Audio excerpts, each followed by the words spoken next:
All right, so we're going to quickly kind of go over some conceptual background for completing the square. I try to connect it with the algebraic stuff we do, but it's super interesting. So like these are the algebra tiles. If you've never seen algebra tiles before, they're just things that we can use to represent polynomial expressions. Polynomial expressions, remember, have things of different degree. Like here I have an x squared, so its degree is 2. Here I have an x, and here I have a constant term of 1. So we can see down here, the way that you're interacting with this video is you can see that this is the polynomial I've represented. I have 1x squared, which is right here. I should have 4 of the x tiles, so there's 4 of them here. Then I should have 4 of just the constant tiles. And what's important when you're interacting with these is the x squared is defined. All of these tiles are defined by their area. So the x squared is called the x squared tile because it's x by x.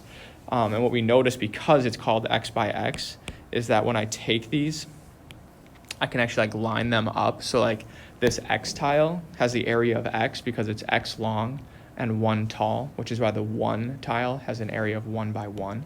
So if I kind of trace that back, I should be able to take the 1 and match it up with the 1, and then I can take the x and match it up with the x squared. So the side lengths they correspond, and that's how we get the name of the tiles. So when we're completing the square, like with algebra tiles, what's really nice is we actually make a square. So with something like this, x squared plus 4x plus 4, what we'd want to see is that x squared plus 4x plus 4. If I arrange those tiles in a specific manner, and when you're doing algebra tiles, if you ever work with them, we always put an x squared in either the upper left or the lower left-hand corner. It's just like a nice way to start. And I'm just kind of arranging these because I know what they do. But I can make them, I can take all the tiles involved in the polynomial expression, x squared plus 4x plus 4, and I've created a square. This, remember, was the side length of x. This was a 1 and this was a 1. So this side length is x plus 2. Remember, this was the x squared tile, so its side length was x. This was the x tile, so this side length is 1 and this side length is 1. So this is also x plus 2. So I've created a physical square, and the side lengths of that square are x plus 2 by x plus 2. So when I think about the area of that square, it's x plus 2 times x plus 2. So it helps us see that this can factor into x plus 2 squared. And we call it a perfect square because this is a perfect square polynomial. If I took something and squared it, I get that. Just like 64 is a perfect square because I took a number 8 and I multiplied it by itself. This is a perfect square polynomial because I took this polynomial and multiplied it by itself. So we just need to know what a square is and what a perfect square polynomial is. So let's look at an example that we actually have to complete the square. So I'm going to create a polynomial. Let's do it this many, and let's just throw some 1s on there. So with something like this, what I notice is if I took x squared, 6x's, and a 2, I would never be able to arrange these into a square. There's just simply no way to do it. So like here, I'm just demonstrating one way that doesn't work. So there's no way to create this into a square. So what we normally do in math is we say, okay, well, we need to complete the square. So we have this polynomial, y equals x squared plus 6x plus 2. So on the right-hand side, we'll obviously work with some algebra, and on the left-hand side, we'll work with our algebra tiles. So the first step in completing the square is obviously what I'm saying is the original polynomial doesn't create a square.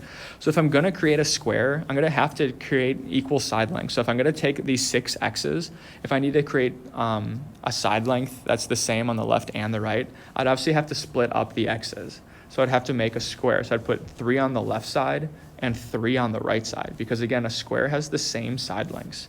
So that's why when we complete the square, we usually take our b's, which is all the x's, and we split them into 2 groups. One for the left side and one for the right side. Because remember, we have that x squared that's already there. So if I need to create a square that has the same side lengths, let's put 3 on the one side and 3 on the other. So that's how we take 6 over 2 and we get 3. Okay, so then what I'm going to have to do, again, these constants down here were just originally there, so I'm just leaving them there for a moment.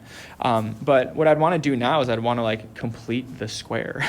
I'd want to fill those things in. So what we notice now is because I took those 6 x's and split them into a group of 3 here and a group of 3 here, I've now created a square that has 3 as its width and 3 as its height, right? Remember, each one of these is a 1. So if I was going to complete this square right here, I would have to fill it in with 9 1s, which is why over here, when we do our math, we normally also want to figure out what is that b over 2 squared, right? Because if I take all those 6 x's and split them into 2 groups. 6 divided by 3, or 2, creates a 3, and then my square is a 3 by 3. So what we start to do now is I'd have to go and I'd have to put in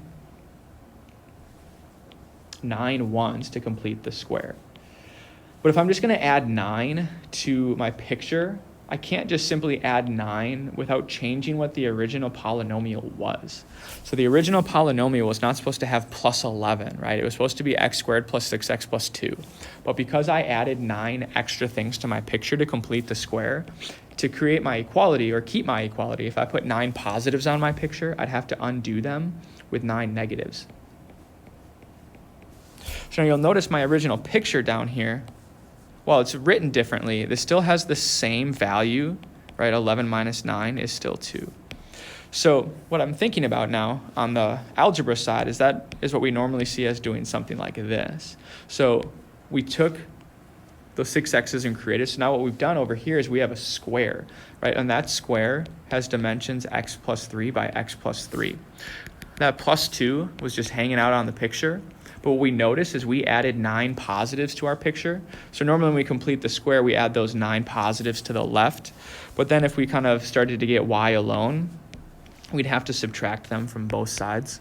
So that's where we get our form x plus 3 squared, and then we have the plus 2 and the minus 9. So then our final step is we would want to say, well, what is these plus 2 and this minus 9? What we can see in the algebra tiles is that they simply undo each other, right? A positive and a negative undo each other. So what I'm left with is I started with the original polynomial, x squared plus 6x plus 2, and I rearranged it. I created a square, which was x plus 3 squared, and then I had these left over, which was 7 negatives, which is why when we complete the square, we got x plus 3 squared minus 7. We can see is that all the original algebra tiles would still make our original polynomial. So we've completed the square. We're going to do one more of those a little bit faster. So let's do something like x squared. We'll put, let's put 4 negatives on there of these x's. And then we'll just put a 1. So our original was x squared. Well, I guess you write that with y equals. So we have y equals x squared minus 4x plus 1. So the first thing that we're going to do is we're going to need to rearrange all of these x's into a square. So that plus 1, let's just forget about that for a moment. And on our picture, we'll just take that and slide it down here. If I'm going to create a square, I'm going to need to take those negative 4 x's and split them into 2 groups, one for the length and one for the width. So there should be negative 2 of the x's on each side of my square. So I'll take 1 and put it there, another one there. These all flip horizontally. There's 1 there, and there's 1 there. So that creates this square for me here. And if I want to create a square, right, complete the square, I would need to fill it in. Now what's interesting about these is just to take note that this is a negative x tile. So its width is x, its length is negative 1. So this side length is an x minus 2, and this side length here is an x minus 2. So the square that I'm going to fill in is negative 2 by negative 2. So that means I actually have to use 4 positives. Now I just added 4 positives. So let's catch up over here. So what we did is we took and we created this square now. So we have x minus 2 for each of the side lengths squared. However, though, what we did is we, as a part of our picture, we simply added 4 positives. Like we just added 4 positives to our polynomial. We have to maintain equality, right? We need to make sure that we're still using the same polynomial. X squared minus 4x plus 1. Right now we're at plus 5. And again, if I added 4 positives to maintain equality, I'd also have to add 4 negatives just to make sure that I have the same polynomial. And then over here, we're just kind of showing that same thing. So we have y equals x minus 2 squared, and then minus 3, because I already had this little 1 here hanging out, and I added these negative 4s just to make sure that I could undo the positive 4 that I added to make the square. So a positive and a negative cancel out. So all of these right here, I've created a square, which is x minus 2 squared, and then here I have 3 negatives left over. So we're done.